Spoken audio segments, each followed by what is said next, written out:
Hello and welcome to this R tutorial.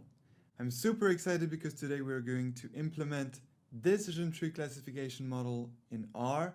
We just did it in Python for those of you who are here, and this excitement is due to the fact that we will discover a very new kind of classification. You will see that the prediction regions and prediction boundaries are something you haven't seen yet. So let's find out about that right now. So we'll quickly set our folder as working directory. Part 3 classification, decision tree classification, and here is the folder. Make sure that you have the social network add CSV file. Then you click on this more button here to set the folder as working directory. Then let's quickly take our template, select everything from here to the bottom, copy, and paste it here.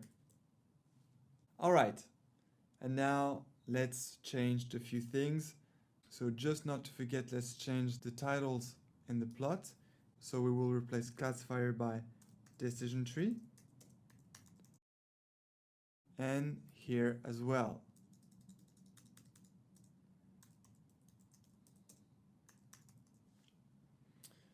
Okay, and now let's create our classifier.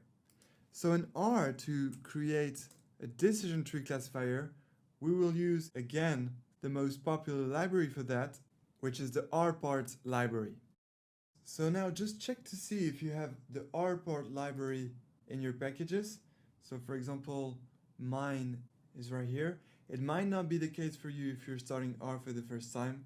So I'll just write this line of code for those of you who need to install it. And so as usual, it's install packages. And then in quotes, in the parentheses, you input the name of the package, which is then rpart. All right. And then to install the package, you need to select this line and execute. I won't do it right now because my package is already installed. So I'll just put that as comment. And however, we're going to include this line of code here, library, and in parentheses, rpart, to automatically select this library, because once this is executed, this will be selected. As you can see right now, it's not selected, but it will be once this is executed.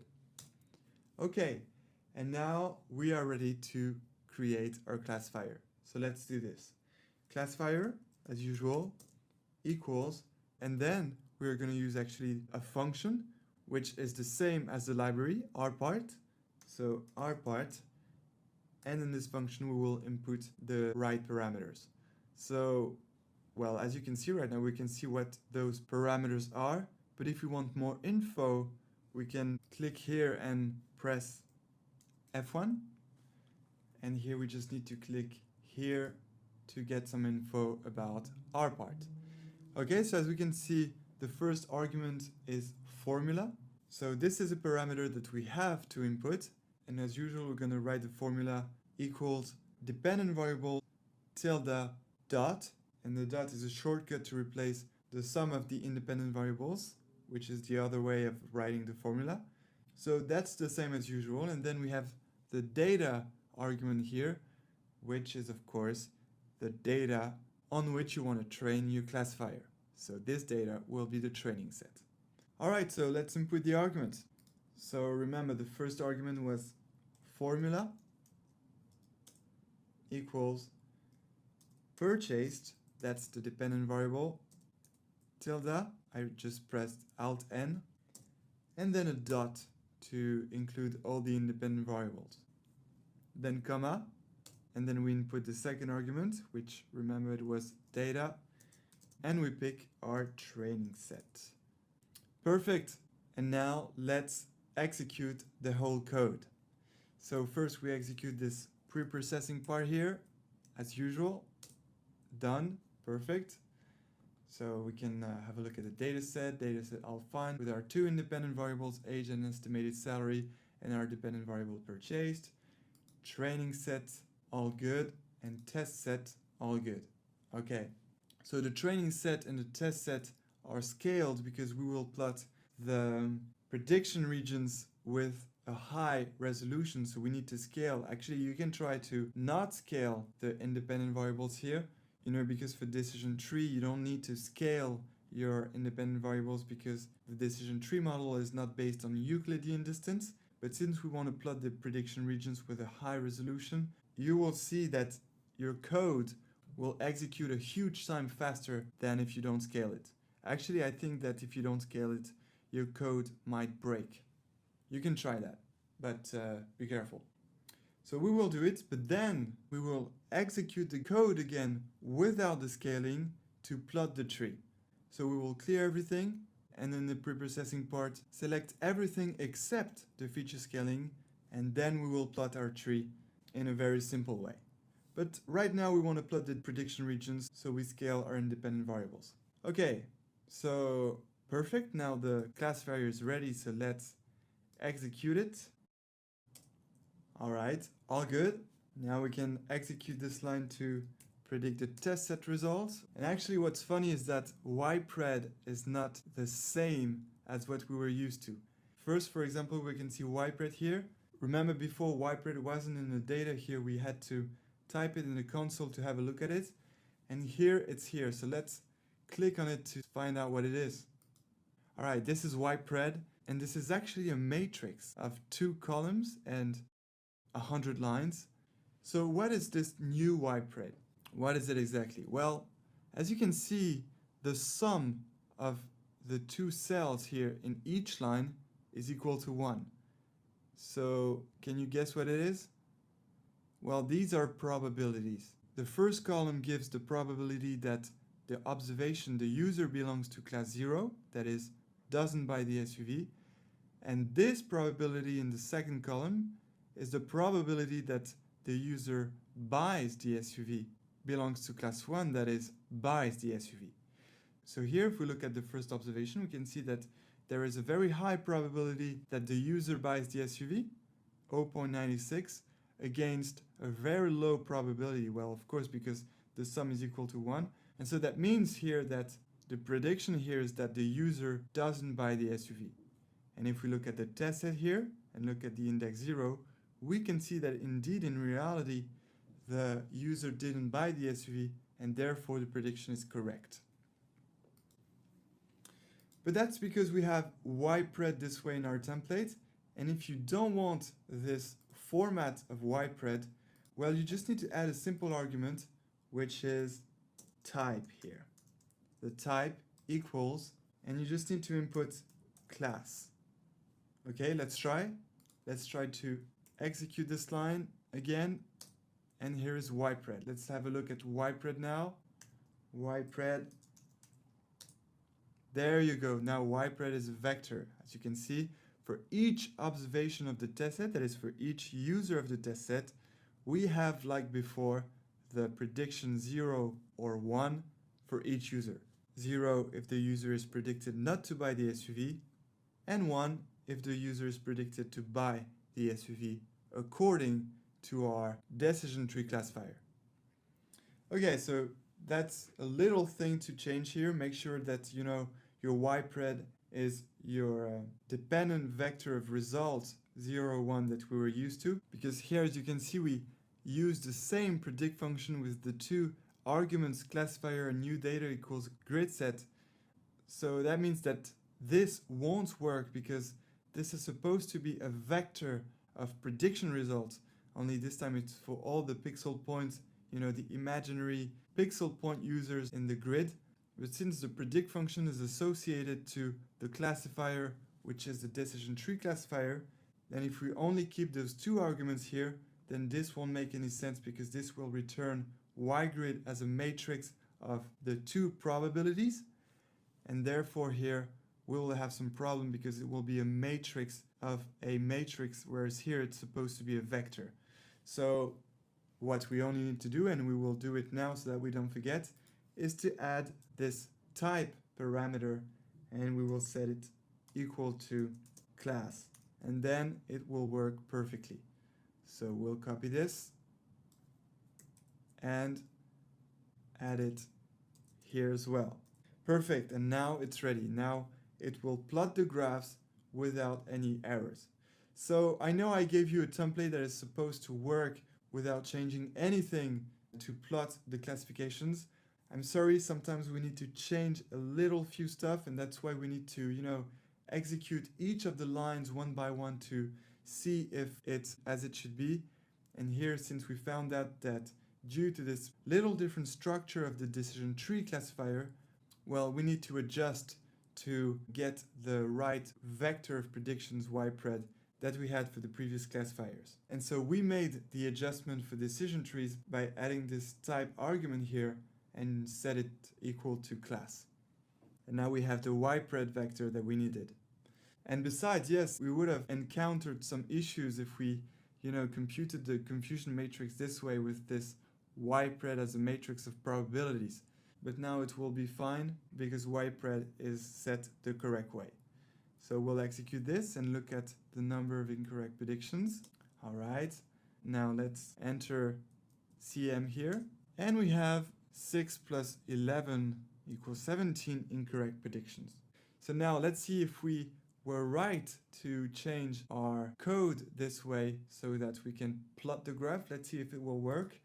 I hope it will work because I want to show you the decision tree, prediction regions, and prediction boundary. I really want to show you this for those of you who didn't follow the Python tutorial, of course.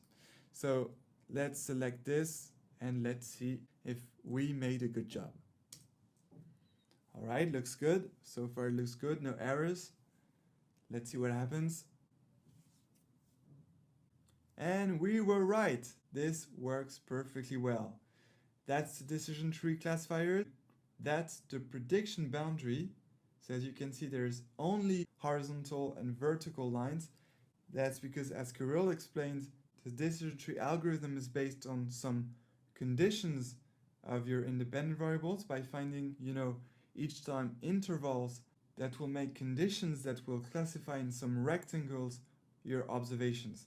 And actually what's funny is that we clearly have less overfitting than in Python, and actually that's why we have more incorrect predictions, because in Python we had, red rectangles here, red rectangles here.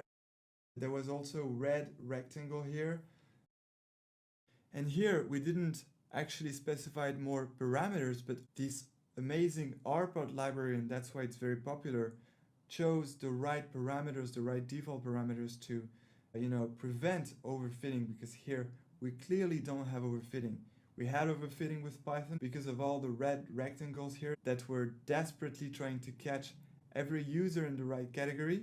But here it's not the case, and here it's doing a terrific job at, classifying correctly most of the red points here, most of the green points here in the right region, and as well as these green users here who couldn't be well classified for linear classifiers such as logistic regression or linear kernel SVM. So here it's doing a pretty good job, but still we have some incorrect predictions. That's because that's difficult to classify well if you want to prevent overfitting in your data. So even if we have 17 incorrect predictions, that's a very good classification we have here. Okay, but now let's look at the test set results, and I'm actually not too worried about that because since we don't have overfitting here, then that means that we're very likely to have some good results as well on the test set. Let's check it out. Test set and execute. Let's see. And here is the test set. Okay, so as I told you, this looks very good. This is the set on which we have those 17 incorrect predictions. You can count them if you want, you will find 17. And it's classifying most of the red users in the red region and most of the green users in the green region, so that's quite okay.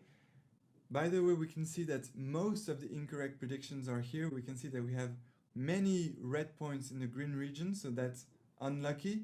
But as I told you, we would rather prevent overfitting than trying to minimize to zero the number of incorrect predictions. So there it is, another new kind of classifier, and therefore another new kind of prediction region and prediction boundary. And now in the next section you will find out about random forests, who are actually a team of decision trees, of many decision trees. A random forest can contain 500 trees. And so each decision tree of the team will vote for each data point whether this data point belongs to class 0 or class 1. That is, it will vote for each user if this user bought the SUV or didn't buy the SUV. And based on a majority vote, it will decide if each point belongs to the red region or the green region. And so I'm telling you this because, since here we have the job of one decision tree, imagine the job of an army of decision trees, like 500 decision trees. Imagine what it could do to classify the results.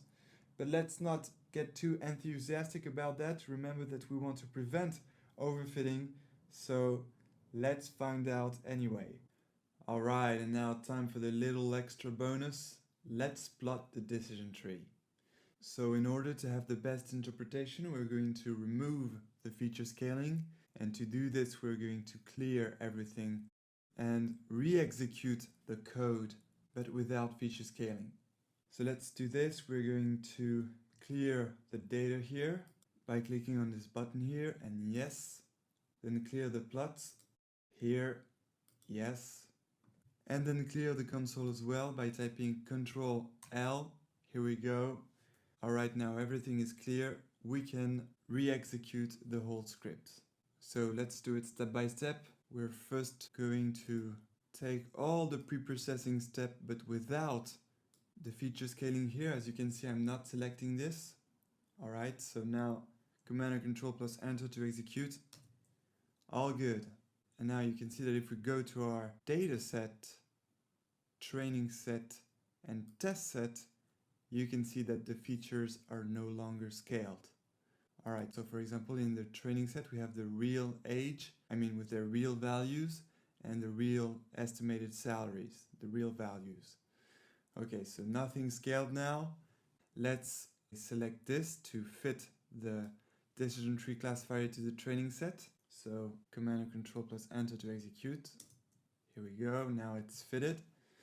By the way, I'm just going to replace this by decision tree classification. Alright. What we're really interested in right now is to plot the decision tree. So we're going to add a new section here below, and I'm going to call this section Plotting the Decision Tree. And as I told you in the Python tutorial, this is going to take 2 lines. This is very simple, so let's just do it. It's going to be very quick. Okay, and besides, the 2 lines that we need to write could not be more simple, because indeed what we need to type here is plot, and then in parentheses, classifier. Because the classifier here is the classifier that we created here in this part using the rpart function of the rpart library, and that's all. We just need to type plot classifier, and that will plot the tree, but without the labels, without the conditions written explicitly.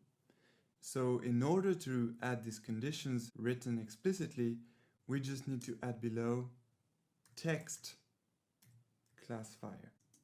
Here we go, and now it's ready. Isn't that simple? These only 2 lines will plot an interpretable decision tree. Let's check it out. I'm going to select all this and press Command and Control plus Enter to execute. And here is the tree. So as you can see, we have at each split the condition that is generating the split. So for example, the first split is made based upon the condition age lower than 44.5 years old. So that means that if the user is below 44.5 years old, he will go to this subcategory after the split. And if the user is older than 44.5 years old, he will end up in this subcategory of the split. And then we have some new conditions. So here, a new condition on the other independent variable, the estimated salary, and this condition is estimated salary below $90,000. So what that means is that if the user is younger than 44.5 years old and has an estimated salary below $90,000, then according to our decision tree classifier, this user won't buy the SUV because the result here is 0. And if the user is younger than 44.5 years old and has an estimated salary over $90,000, then according to our decision tree classifier, this user will buy the SUV because the result here is 1. Okay, and if we go to the other side of the tree, well, this other side of the tree first contains all the users that are older than 44.5 years old. And then we have some new conditions generating new splits. So another condition on the age here, then another condition on the estimated salary, and then again another condition on the estimated salary. And following yes or no these conditions, we end up in some final categories, the final nodes of the decision tree, where the user is predicted not to buy the SUV for this node and predicted to buy the SUV for this node and this node and this node. Okay, so that was worth looking at this. We sort of explored this decision tree classifier behind the scenes. And what's important to understand now when you are using decision trees is that a big advantage of this classifier is that we can have these very interpretable results, because here on this decision tree plot, we can see everything that's happening. We can see how the decision tree decides whether a user will be predicted to not buy the SUV or to buy the SUV. We clearly see the whole thinking process of the decision tree, and in some way we saw how it learned from the data how to classify each of our users of the social network. Alright, so I look forward to seeing you in the next section about random forests. We will implement random forests on Python and R, and I can't wait to show you the final graphic results.